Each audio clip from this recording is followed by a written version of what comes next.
যে 5 আগস্টের পর যে বিপ্লবী সরকার বাংলাদেশে প্রতিষ্ঠিত হয়েছিল, সেই সরকার আল্লাহর দেওয়া সরকার, জনগণের আন্দোলনের সরকার। তারেক রহমান বলেছে ধৈর্যই পরম ধর্ম। 16 বছর আপনারা যারা মসজিদে ইমামগিরি করতে পারেন নাই, সকালবেলা আল্লাহর কোরআন পড়াবার জন্য মুক্তবে যেতে পারেন। কারণ ছিল শহীদ জিয়ার আদর্শের শনি আওয়ামী অত্যাচারের ষড়যন্ত্র এখনো যেন প্রশাসনের রন্ধ্রে রন্ধ্রে এখনো রয়ে গেছে। তাই আমার নেতা তারেক রহমান বলেছে ধৈর্যই পরম ধর্ম। 16 বছর ধৈর্য ধরেছেন, 16 বছর আন্দোলন করেছেন, 16 বছর নির্যাতন করেছেন। বাবাকে না পেয়ে 16 বছরের শিশুকেও ধরে নিয়ে গেছে, স্ত্রীকে লাথি মেরেছে পুলিশ। মামলার আগেই আওয়ামী দুঃশাসনে গ্রেপ্তার হয়েছেন আপনারা। সে আশা নিয়ে বুক বেঁধেছিলেন যে 5 আগস্টের পর যে বিপ্লবী সরকার বাংলাদেশে প্রতিষ্ঠিত হয়েছিল, সেই সরকার আল্লাহর দেওয়া সরকার, জনগণের আন্দোলনের সরকার। কিন্তু কিছুটা যেন ষড়যন্ত্রের আভাস পাচ্ছে। এই সরকারকে অবিচলিত করার জন্য, এই সরকারকে নস্যাৎ করার জন্য, এই সরকারকে বিব্রত করার জন্য সরকারি দলকে অর্থাৎ এই সরকারকে বিব্রতকর অবস্থায় ফেলে দেওয়ার একটা ষড়যন্ত্র আমরা আভাস পাচ্ছি। না হলে ট্রাম্প নির্বাচিত হয়েছে বিশ্বের সবচেয়ে সেরা গণতান্ত্রিক দেশে। যে আসুক, কে পরাজয় হলো কে জয়লাভ হলো সেটা বড় কথা নয়। বড় কথা বিশ্বের সবচেয়ে গণতান্ত্রিক দেশ আমেরিকা, তার প্রেসিডেন্ট নির্বাচনের পরের দিনে হুট করে একটা আওয়াজ বেড়ে পড়লো, ট্রাম্পের ছবি নিয়ে তোমরা রাস্তায় নামো। ট্রাম্পের উপর আঘাত আসলে, ছবিতে আঘাত আসলে আমরা এটা বিশ্বের দরবারে ট্রাম্পের কাছে তুলে ধরবো, তাহলে ইউনুস সরকার আর থাকতে পারবে।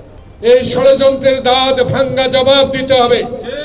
জবাব দেওয়ার জন্য প্রস্তুত আপনারাও। কিন্তু এই সরকারের কাছে আমাদের স্পষ্ট দাবি, আমাদের স্পষ্ট বক্তব্য।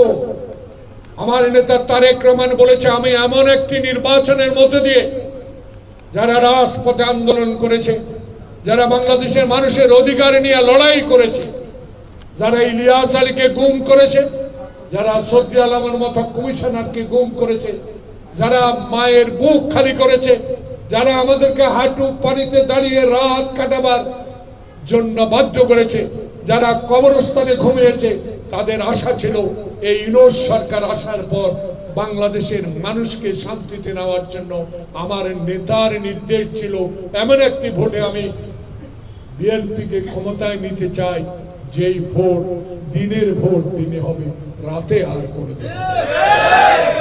প্রিয় বন্ধুগণ, তো আমার নেতা তারেক রহমান বলেছে ধৈর্য ধরার জন্য, কিন্তু ধৈর্য তো আমরা ধরেছি। সেই ধৈর্যের কারণ যদি এই হয় বিতর্কিত ব্যক্তিরা প্রশাসনে যাবে আর আওয়ামী প্রেতাত্মারা এখনো মন্ত্রণালয়গুলো পরিচালনা করবে, সেটা তো হতে পারে না। সেই বিষয়টা আপনাদের স্পষ্ট করতে হবে। আমরা তো আপনাদেরকে সমর্থন দিয়ে এসেছি, সমর্থন এখনো আছে, থাকবে যতক্ষণ না পর্যন্ত নির্বাচন না দিবেন। কিন্তু এমন একটি পথে আপনারা এগোবেন না যেটা জনগণ আপনাদেরকে আবার প্রত্যাখ্যান শুরু করতে পারে।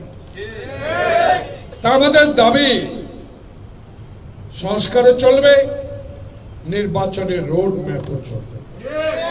নির্বাচন তো দিতেই হবে। সংস্কার করেন, এমন সংস্কার হাতে নেবেন না যেটা জনপ্রতিনিধিরা করবে, সেমন সংস্কারে হাত দেওয়া উচিত হবে। তাই নির্বাচন চাই, নির্বাচনের দিনক্ষণ চাই, নির্বাচনের প্রস্তুতি চাই, নির্বাচন কমিশন গঠন চাই, সংস্কারও চাই, নির্বাচনও চাই। কিন্তু বিতর্কিত ব্যক্তিদের ষড়যন্ত্রের কবলে পড়ে আবার যেন নির্বাচন বিলম্বিত না হয়, সে বিষয়ে সতর্ক থাকার জন্য আজকে আমরা এই উলামা দল, বাংলাদেশ জাতীয়তাবাদী দল, ছাত্র দল, যুব দল, কৃষক দল সবাই আমাদের এক পথের পথিক। আমাদের নেতা নেত্রী খালেদা জিয়া, আমাদের নেতা তারেক রহমান। তাই আমরা বলতে চাই, আমার নেতা তারেক রহমানের নির্দেশ আমরা অতীতেও পালন করেছি, সামনের দিকে এগিয়ে যাব। পুলিশের ভয় চক্ষু এড়িয়েও আমার এই মিডিয়ার ভাইরা আছেন যারা আমাদের নিউজ কভার করেছেন। আজকে মিডিয়ার ভাইরা আপনারা কথা বলতে পারেন নাই, আপনাদেরকে কথা বলতে দেওয়া হয় নাই। আপনারা বিএনপির সংবাদ সংগ্রহ করে যখন অফিসে যেতেন, ডিজিডিএফআই এনএসআই বসে থাকতো, রিপোর্টার কি জমা দেয় কাটসাট করে সেদিন আপনারা বক্তব্য প্রকাশ করতেন। আজকে সেদিন নাই।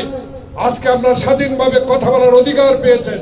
আপনাদের কাছে আহ্বান থাকবে, সত্য কথা বলে মানুষের কাছে যেভাবে এই 3 মাস 10 দিন আপনারা সুনাম অর্জন করেছেন, সেই সুনামটা যেন অক্ষুণ্ণ থাকে। এই সরকারকে সার্বক্ষণিক সহযোগিতা করুন। বাংলাদেশে গণতান্ত্রিক পরিবেশ ফিরে আসুক, বাংলাদেশের সাংবিধানিক প্রতিষ্ঠানগুলো আবার পুনর্জীবিত হোক, বিচার বিভাগ স্বাধীন হোক। আমার ভোট আমি দিব, এই অধিকার আমরা যেন প্রতিষ্ঠা করি, সেই দিকে লক্ষ্য রেখে ওলামা দলের আজ নবনির্বাচিত কমিটির নেতৃবৃন্দ আপনাদের কাছে আহ্বান জানাবো।